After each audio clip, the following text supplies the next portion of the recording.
race, maybe, but I know there is a many take a good start and keep smooth. Think just about the race, just about riding.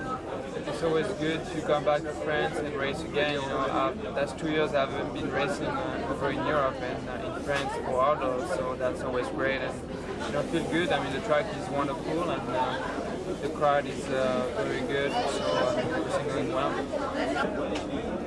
Pastrana beat you in America. Are you out for revenge today? Yeah, I told him last week that today was revenge time, so I'm pretty pumped about it, and it should be a good race. So hopefully I can get a good start, and we'll have a good battle all the way through tomorrow. I've been off for a while with a dislocated elbow, but this is sort of my 5th race back, so I've been riding over a month now, so I should hope I'm up to scratch now. I was really pleased to be on the team this year. I've been wanting to be on for the last few years, obviously.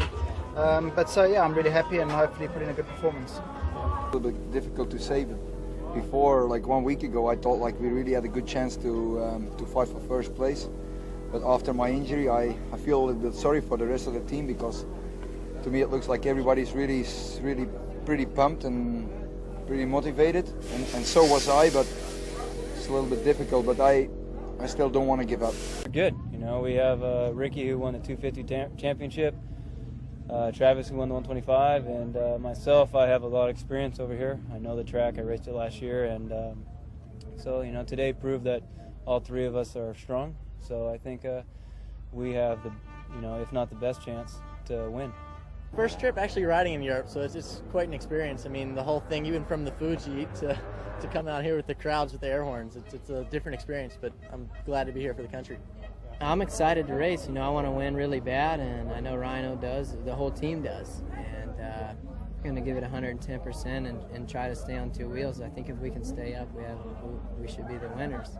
For the first race to come down to the line, 125 and open class. There are Traversini, Bartolini, Roncada, Bolle, Cap, Smets, and Pastrana. Top 7 then going down onto the line, followed by Hughes, Langston, Ryan Hunt, Javella, Johansson, Dorsch and Eckenbach, top 14. As we look further down the list, the New Zealanders there, King, and Brian. Adam Lyons at the bottom of that group. Trevor Cubitt also for Ireland there as well. Altonen, Vevelanum for Finland. Matt Klinger, of course, for Austria, 28. And well, there's Carl Nunn, 35th place on the grid on the 125. And he'll be joined, of course, by the man on the 500. That will be the KTM 4-stroke, James Dobb. There is Dobb, 36th pick of the gate. So as we wait for the gate to drop then on Heat 1 of this 2000 Motocross des Nations, remember 125cc versus the open class. This is made up of 500s and 250s, 4-strokes of course, 520s, Yamaha's 426s. So here we go. 1 point for the win, 2 points for second, and so on and so on and so on. It's the lowest point scorers that go through as the Nations leaders as they get into that first corner. This is hectic. The dust will settle, no doubt. Let's hope everybody stayed on that. Looks like Bartolini, the Italian, that has got the whole shot. Remember, the Italians are the holders of the Nations Cup, and they host next year's Nations Series. Oh, the American Pastrana on the floor. The 125 rider is on the floor. This is not good. Oh, we've got another problem here. They're all falling over each other. Roncada there, number 4, on the 125 caught up. And Dobb having a tremendous ride. Dobb on the 500. The big 4-stroke KTM, and also number 30 has to finish riding, Carl Nunn, leaping over the fence. I don't know if he managed to get over that side of it. He's got his bike. Somebody else is wandering around with looks like an injured arm. I think that may be one of his bikes left lying on the floor. But it's Johansson, Dobb, Bartolini, Garcia, Eckenbach, and Hughes is in 6th place. So America have got one rider in the top 6, and Pastrana way down at the back. So here comes Dobb. Dobb's having a look. He's going through. Showing no mercy to the 500 regular. Penny Johansson, who was 2nd in the world last year, has dropped to 3rd for next year. Oh, and look at Hughes. Oh, so lucky to save that. Well, we saw Pastrana do the same on the 125. These Americans have come here, I think, blessed today. But Great Britain having to qualify in the last chance race. And oh, look at this. This is Bolle. Bolle on the 500. Well, it's on the 250 Honda, but right in the open class, he's out. You saw the blood on his jersey. I think he's had a rock in the face. But just look at James Dobb. Johansson behind him. James Dobb. Remember, we keep saying it. He normally rides 125s. He's jumped onto this big four-stroke. And it's going great guns. And Hughes is up to third. Bartolini to fourth. Garcia is in fifth place. Oh, Eckenbach still down there in sixth. So England at the moment on 1 point. Sweden on 2. America on 3. And Dobb riding. And let's have a look at this now. We've got a pass on here because that was Hughes on Bartolini. Oh, and out goes Smets. Smets in trouble. The Belgium, he's got all sorts of problems this weekend. He injured his arm last week in the last Grand Prix in Switzerland. He's had all sorts of infection problems all week. Here's Langston, 67 for South Africa. His teammate Ryan Hunt on the 69 bike somewhere around the track at the moment. Well, Langston, of course, the World 125 champion. Here's Pascal to talk to Joel Smets. Joel, we can imagine that it's terrible for you to stop in this first race. I don't know what to say. I feel so bad, and I just realized I wasn't ready. I just wasn't ready for this race. That week has been so difficult for me. I've taken so many medicaments and stuff and to get ready for this race, but physically maybe I could have done it, but mentally I was completely, because I knew it was gonna be hard, and shit, this is one of the worst experiences of my career. Well, Smets, of course, on the 97 winning team with Everts and Vervoorts. He will not be happy about that at all. So here is a battle then for 11th place from Ricardo Capps and Pastrana. And remember, Pastrana, the American, on the floor in the first turn. He's come from right at the back, and he's about to demote someone down another position. So the American clawing back the difference. Remember, the lower they finish in the order, the more points they score. He's right behind number 4, Stefan Rancada, the host nation here, France. But here's Dobb on the number 15 KTM 4-stroke. James Dobb, the Brit. Well, they certainly made up for the disappointments that they had on qualifying on Saturday here at the moment. Hughes is back there in third place, chasing Peter Johansson. 1 point for a win, 2 points for second, 3 for third. It's important that Hughes gets up there, and Hughes has, straight past the Swede. Hughes on the 250 Honda against the big 4-stroke of Johansson's. So it's all up to Pastrana now to try and claw his way back up the order to reduce that amount of points. There is, of course, number 3, Andre Bartolini, the former world 500cc champion, or the Open champion, as we really should call him. And he's in amongst that group, so Hughes hasn't got away yet. Johansson's still there with him. There's Dobb, and look at that. Hughes is right behind him now in second place, and Dobb looks over his shoulder. I can only imagine that James Dobb is beginning to tire. After jumping off a 125 onto a 500 4-stroke, it's got to be hard work for the lad. Oh, has he got a problem with that bike?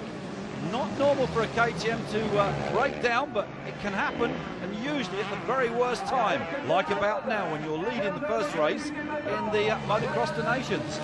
So Dobbin still has it, but Hughes is right behind him and closing in, and so is Bartolini, the Italian.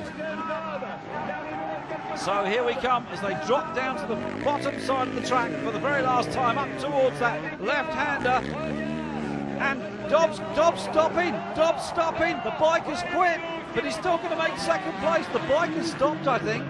It may have seized, he may have run out of fuel, I don't know, but something went wrong there. Bartolini looks at him as if to say, well, what happened? But Hughes doesn't care, he's celebrating. That's 1 point for America.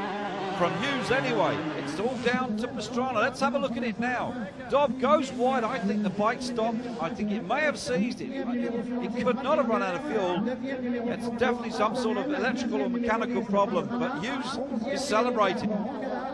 So he should. Dobb, well, upset. Here's Pascal talking to race 1 winner. Ryan, before the race, maybe many people were thinking that you were the worst, not the best rider for the team US, but you proved that you can win this race. It's a great race. Yeah, you know, I know I perform under pressure, and I have a lot of pressure today, but I just tried to ride real smooth and fast, and everything came together, so I'm very happy. What about this race? You were thinking it was possible to win till the last moment? I didn't know. I thought Dobb was pretty far away, and then the last 2 laps I closed up. I said, oh, shoot, maybe I can catch him and beat him, but I was just trying to ride a smooth, consistent race. Well, smooth and consistent, certainly what he rode. So the USA 11 points then, and Italy, Great Britain, Australia, Germany, Spain and South Africa at the moment making up the top 7. Look at the points difference between 4th and 7th, just a couple. So all to race for in the next race. Finland then and Japan there, 9th, Czech Republic, Austria, Portugal, Denmark and Latvia, and you'll notice they've spelt it Japan. France, the host nation, not having the best of the nations at the moment. So there's the start list. Traversini, Federici, Roncada, Tortelli, Caps, Bavorts, and of course Pastrana. Carmichael then. Ricky Carmichael, Grant Langston, Albertine, Javela, Carlson, Dorsch and Jasinski. And well, the 2 Japanese riders there. Shane King, back from America, Josh Coppins. And the Australian there, Andrew McFarlane. Crockard for Ireland, looking further down for Verlainen, Kovalainen. So they've all got it to ride for. Carl Nunn on the 125, got to go out and do it again. He had a terrible first race. We'll dearly like to put that right in race 2. Cooper there on the 250, number 14. So as we wait for the riders to get off the gate then for heat 2 of this 2000 donations, remember 1 point for the win, 2 points for second. At the moment, the Americans are leading. They've won this donations 13 times, consecutive times, starting in 1981 in Germany. They were beaten for the first time, well, when was it now? I think back now, 1994, and it was by the British team. Consisted of Kurt Nickel and Rob Herring, and of course Paul Malin, but here they come, and it's the American that's got the whole shot. Number 11, Ricky Carmichael on the Kawasaki, has stormed away in the front. What can the rest do? That's the question we have to ask ourselves. It's Carmichael then. He has been on the losing side twice already for America. I think he's come here this year with only one thing on his mind, and that's to go home a winner. And at the moment, the Americans are out in front as far as points. And in this race is concerned, they're also out in front. Now, Cooper, I think, is back there in about 3rd. Oh, we've got another problem here for some other riders. Let's have another look at that start again. There is Carmichael on the 250, leading all over number 2. Claudio Federici, the Italian, and Carmichael. And look at Cooper, number 14 around the outside with Carmichael. And number 8, well, that's Monique Bavorts riding a 250 for Belgium. Now, you know Bavorts second in the World 500cc Motocross Championship for this year on a 250. Well, he scored many second places. Oh, he was almost off then. So Bavorts pushing it to the limit, trying to catch the American. Carmichael looks over his shoulder. There's the Italian, Claudio Federici. The current holders of the Nations Cup. They're still in with a chance, so Carmichael, Monique Bavorts for Belgium. 3rd place, oh, it's Tortelli for France. Sebastian Tortelli, the former 125 and 250 world champion. Somebody's on the floor, and I think that's Joachim Karlsson, the Swede. It is indeed Karlsson. Well, let's hope he gets up again. Yeah, confirmed they're 89. So Carlson not having the best of the nation. Bavorts, Tortelli closing in on him. Sebastian Tortelli, remember, Frederic Bollet, the world 250 champion for France, has gone out in race 1 with a broken nose, incidentally. He got a rock in his face, it's broken his nose. He may come out in the last race. Let's hope he does. He is riding in the open class. The Tortelli and Bollet swap places. Tortelli was intending to ride the open class. Bollet decided to change, and that's Josh Coppins. Joshua Coppins for New Zealand, number 74, on the floor. Coppins, remember, finishing 4th in this year's 250 World Series. Had a big crash last week in Switzerland, was very lucky to get away from it. Let's have a look at it again. Gets around, bike gets away from him, goes, the front wheel goes over the berm, tosses him off, but that was a lot less of a crash than he had last week in Switzerland, believe you me. That looked like Cooper just going past him. Here's Carmichael, the American. keeping their points deficit down to 1. It's just a question of what the 125 rider Travis Pastrana can do. Here's Pascal with Frederic Bollet's osteopath. Tell us about the injury. Jean-Fred was retiring in the first race. What happened? He received a big stone in the nose, and it's broken. And I fixed the nose, and now he's resting, and I think he will start for the third moto. You think it's possible to do one race with a broken nose? In Motocross des Nações, it's possible, yes. Yes, because the motivation is really, really good. So there's the standings at the moment. The USA 23 points, Italy, Japan, or we should say Japan, Great Britain dropping to 4th, South Africa and Finland, France, a lot to do, and this man is doing a lot for them. Sebastian Tortelli, the crowd are going wild. Bollet will be out to race in the third and final encounter, despite that broken nose. So number 4 here, Stefan Roncada, the second of the French riders, trying desperately to claw back an advantage. He's right behind the Japanese rider Narita at the moment. You should imagine he'll pass him. Japan have fielded quite a good squad this year, despite the fact that none of them actually speak any English. So Carmichael, Tortelli, Bevorts, Cooper is 4th, Frederici and Coppins, those are the top 6 at the moment. So the Japanese rider about to get the treatment from the man behind. Here it comes. Roncada goes through. Crockard for Ireland is in 8th place. Albertine for South Africa in 11th. So Roncada moves up 1. The Japanese rider, Narita, drops down 1. But you have to be fair, Japan isn't a particular nation that you would expect to field world-class motocross riders, but they are getting stronger. That's the move that took Roncada through. And there is Pastrana. So 28 points to USA if they stay as they are. Italy, Japan, Great Britain, South Africa and Finland. So it's very tight for that second position between Italy, Japan and England. Any one of those 3 can take second spot, with the Americans dominating. Langston for South Africa, 11th at the moment.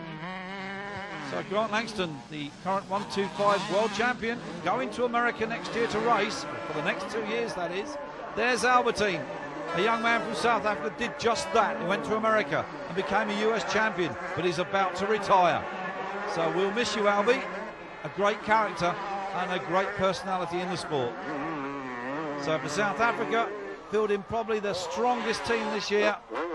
Who will they look towards for next year to replace Albertine? Carmichael for the Americans, out in front. There's the standings once again.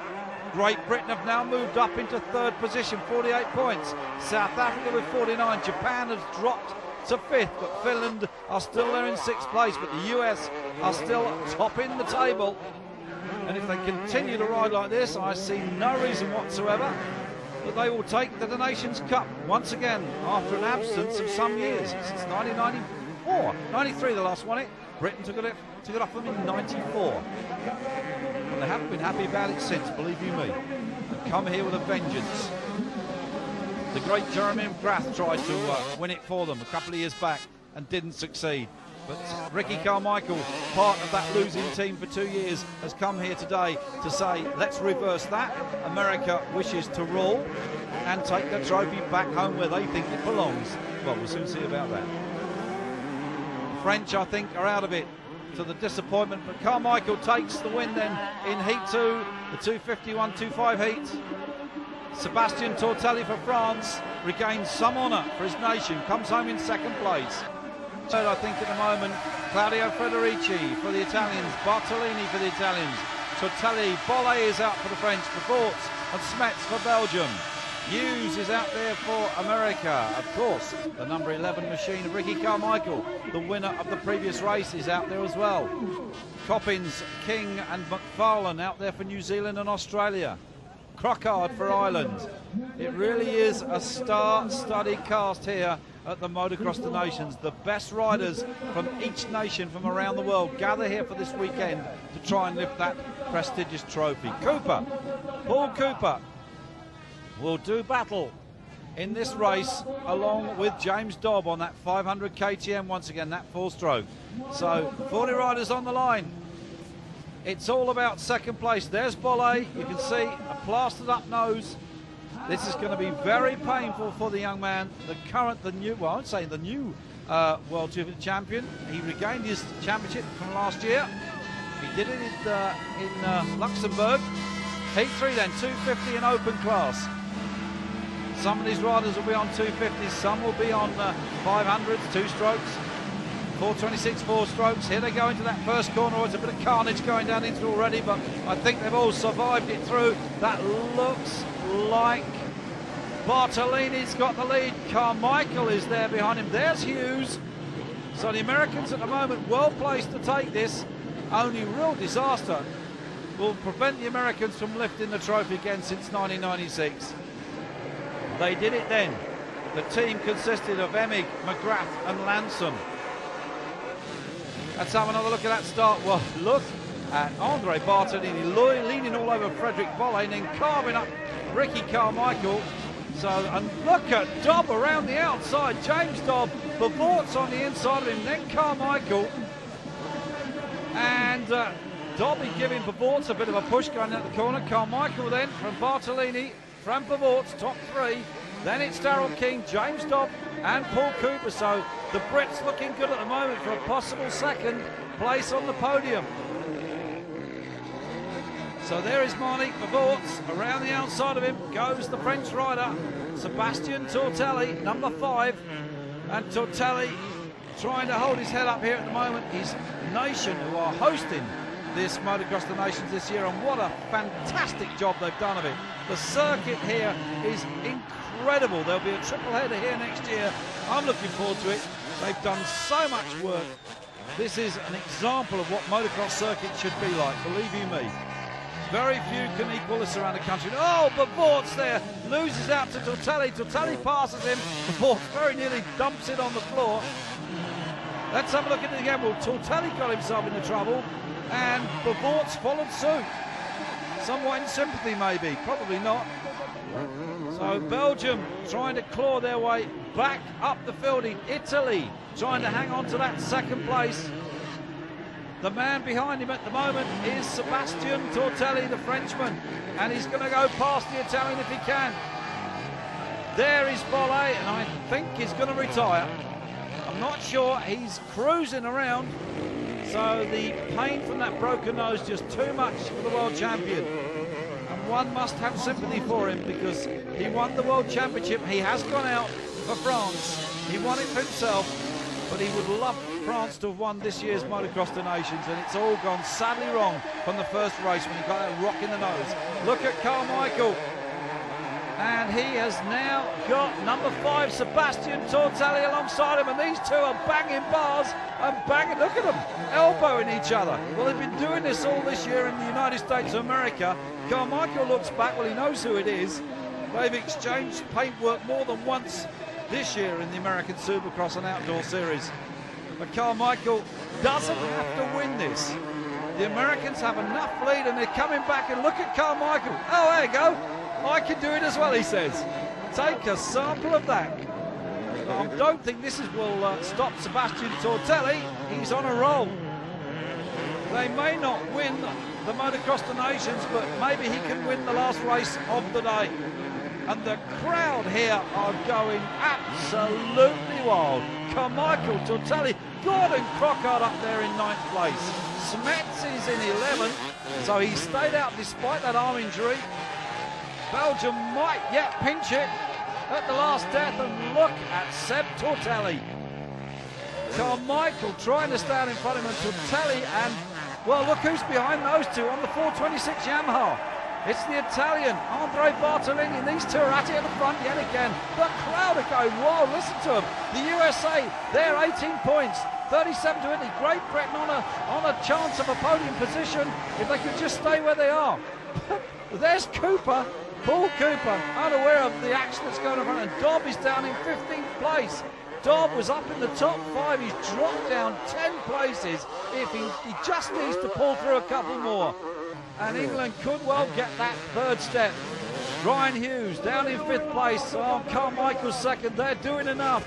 That's all they need to do now to take the Nations Cup for 2000. It's going back across the pond to America. Marnik Bavort's 4th place. Joel Smets in 10th. This could be enough to put the Belgians on the step. Well, what a turnaround in this final race of the day at this Nations here at Saint-Jean-d'Angely. Incredible action on the crowd. There must be 40,000 motocross craze fans here, blowing horns, waving. Ricky Carmichael, well, he says, well, I know you're in France, you can win the last race, I don't care, because we're still going to get the big cup. Italy, Belgium have gone to 3rd, Britain are down to 4th.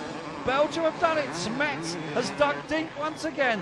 The Flemish Lion, the Iron Man of motocross, has dug deep. Despite his condition, he's managed to pull up a couple of places. Here comes the checkered flag. It's going to be Seb Tortelli that takes it for France. He finishes the Motocross des Nations style, but Carmichael doesn't care. Second's good enough. Hughes is going to come through in 5th place. It's America that's going to take the 2000 Nations Cup. Tortelli celebrates. The crowd have gone wild, and so you'd expect them to. So there you go. The USA 19 points. Italy, Belgium have beaten Great Britain to the 3rd step. South Africa, look at Japan. 6th place. Australia 7th. Finland, the Czech Republic, Germany, Ireland, Spain, Austria, and Portugal. Great ride from Ireland. Gordon Crockart, Adam Lyons, and Trevor Cubitt. Well, and look at France, 18th place, 20. Oh, it's just desperate luck for them. They were tipped to take it this year, had a very strong team, but it wasn't enough. Here's Pascal on the podium with the winner there of the last race of the 2009.